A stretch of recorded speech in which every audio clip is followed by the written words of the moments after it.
Rain fell in silver sheets across the cracked pavement outside Lincoln High, blurring the gray morning into something cold and quiet.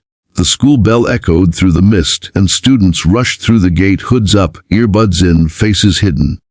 Among them was a girl walking alone, her hands clutching the straps of a worn backpack as if it were her only shield. Her name was Emma.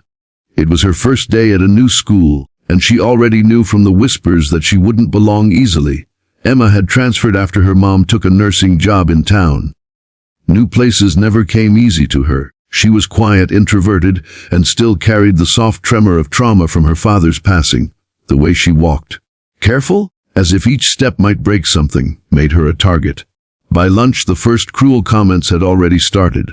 By afternoon, they had escalated, and that's when he noticed. Tom Miller was standing across the street from the school, holding a paper cup of coffee in one hand, the other shoved into the pocket of his faded jacket. His gaze was calm but sharp. To most, he was just another single dad picking up his kid from school. But to anyone who looked closer, there was something about him, the quiet authority, the stillness in his stance, that spoke of another life. A life that had seen fire and chaos. He'd served 15 years as a U.S. Army Ranger. He'd been through hell and back, lost brothers, lost his wife, and now, raising his teenage son alone, he kept to himself. The townspeople knew him only as the veteran down on Maple Street. Few knew his name. Even fewer knew his story. Before we go further, take a moment to hit like, comment, and subscribe to Soul Spark. This story is about courage, compassion, and the kind of strength that hides behind silence. Trust me, you'll want to hear how this one unfolds. The incident started small. A spilled tray at lunch. Laughter that turned into mockery. The new girl's trembling hands as ketchup and milk soaked her clothes. Then the cruel chant began. Crybaby Emma. Crybaby Emma. Rising from a group of boys at the center table. Tom's son Ethan sat nearby. He was 15, quiet like his father, but unlike Tom, he hadn't yet learned how to face cruelty. Ethan froze, torn between fear and the instinct to do what was right.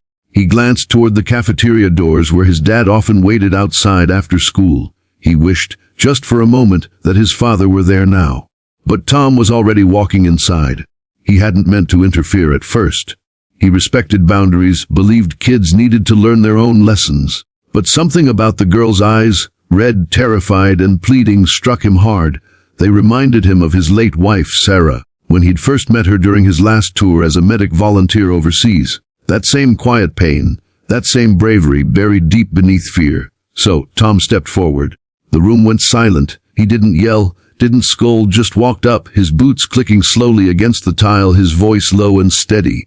Hey, he said, his tone calm but razor-edged. That's enough. The Bullies, 3 boys all taller, all smirking, looked him up and down. Who are you? Her dad or something? One of them sneered. Tom didn't answer. He picked up the girl's tray, set it upright, and handed her a napkin. Go wash up. Kid, he said softly. It's okay. When he turned back, his eyes met the leader's. There was something in Tom's gaze, still, powerful, and cold as steel, that made the room feel smaller. The boy's smirk faltered. Apologize, Tom said. Nobody moved. Then, without raising his voice, he added, You don't have to be cruel to feel strong. But you will learn what real strength is if you keep acting this way. Something in his tone, the quiet conviction, the authority that didn't need volume, made even the teachers in the corner stand straighter. One of the boys muttered an apology. The others followed. Emma stood frozen. Her lip trembled, but she nodded in gratitude. She didn't know this man, but something told her she was safe near him. By the next day, rumors spread fast.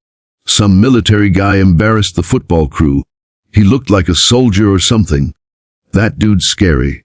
Ethan, though embarrassed at first, began to feel something new, pride. He didn't know the details of his dad's service.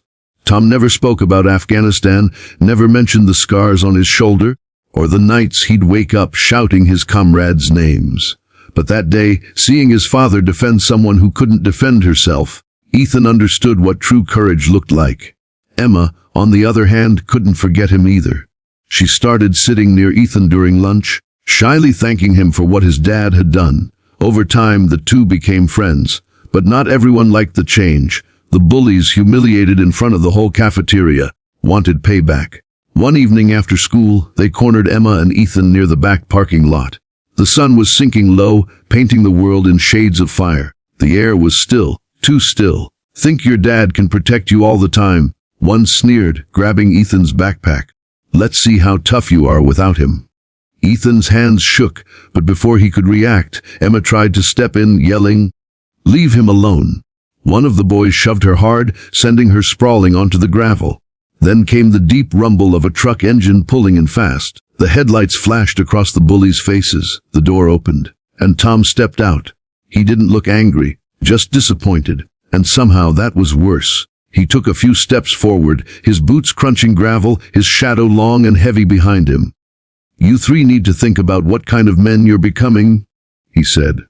"Because right now you're walking a path that ends in regret." One of the boys, still trying to act tough, muttered, "You can't tell us what to do." Tom's expression didn't change. "You're right," he said quietly. "But life will." He reached into his jacket, not for a weapon, but for a small photograph. It was of his unit. "See these faces," he said. "Half of them aren't here anymore. They gave their lives for others, for kids they'd never meet. And here you are, using your strength to break people instead of protecting them. That's not what men do. That's what cowards do." The boys looked at each other, unsure. There was no shouting, no threats, just truth. And somehow that truth cut deeper than any punishment ever could. When they left, Emma and Ethan stood quietly beside him. Emma's knees were scraped, but she smiled weakly. "Thank you," she whispered. Tom helped her up. "Don't thank me," he said. "Just promise me one thing. Don't let their cruelty make you small. You hold your head up. Always." The days that followed changed everything. The bullies, once kings of the hallway, found themselves isolated, not by fear but by reflection. People started speaking up more. Teachers took notice. The principal even asked Tom to speak during the school's Character and Courage Week. When he stood before the students in the gym, he didn't talk about war. He talked about kindness. About the battles that happen inside us every day, the choice between doing what's easy and doing what's right. He said, "Courage isn't found in power or fists. It's found in restraint, in compassion, in standing up for someone when nobody else will." His words hit deep, especially for Ethan, who watched from the front row, realizing that the quiet man who made pancakes on Sundays and fixed old engines in the garage wasn't just his dad, he was a hero. If this story has touched your heart, don't forget to like, share, and subscribe to Soul Spark. Every story we tell is meant to remind you of the light we all carry inside. Months later, Emma's confidence grew. She joined the art club, made friends, and smiled more freely. Ethan found his own voice, standing up not just for others, but for himself. And Tom, he continued his quiet life, fixing fences, making coffee, and watching his son grow into a good man. One afternoon, as they sat on the porch watching the sunset, Ethan turned to him. "Dad," he said softly, "why didn't you ever tell me about what you did in the army?" Tom smiled faintly. "Because, son, life isn't about the wars we fight out there. It's about the ones we win in here." He tapped his chest. "And those are the battles that really matter." As the sun dipped below the horizon, painting the world in gold, Emma's laughter echoed from across the yard. And for the first time in a long while, Tom felt something warm settle in his heart, peace. Because sometimes heroes don't wear medals or uniforms anymore. Sometimes they wear old jackets, carry quiet hearts, and teach the next generation that real strength is in kindness.